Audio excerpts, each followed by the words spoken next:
to carry a large amount of weight. Bone metabolism is slow, so bones heal slowly. A broken bone takes at least 6 weeks to heal. To prevent osteoporosis, a proper daily intake of calcium, 1,500 milligrams for adolescents, must be ensured.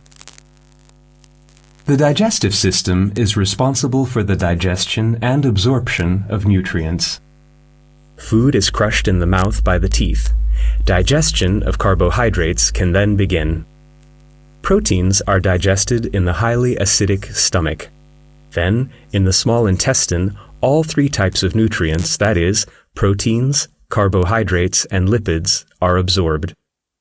Pancreatic juice, which is secreted by the pancreas and contains digestive enzymes, is emptied there, as well as bile, which is secreted by the liver and aids in the digestion of lipids.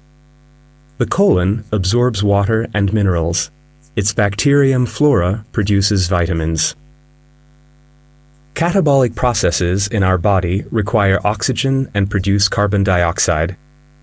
The absorption of oxygen and release of carbon dioxide both take place in the lungs.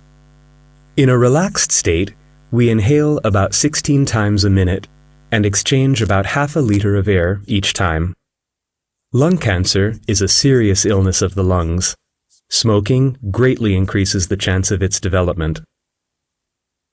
The network of blood vessels in our body form the cardiovascular system. Systemic circulation is the portion of the cardiovascular system that provides oxygen-rich blood to all the organs in the body and transports carbon dioxide away. Pulmonary circulation transports carbon dioxide-rich blood from the heart into the lungs, where carbon dioxide is released and oxygen is absorbed. Oxygen-rich blood is then transported to the heart. The blood is pumped through the blood vessels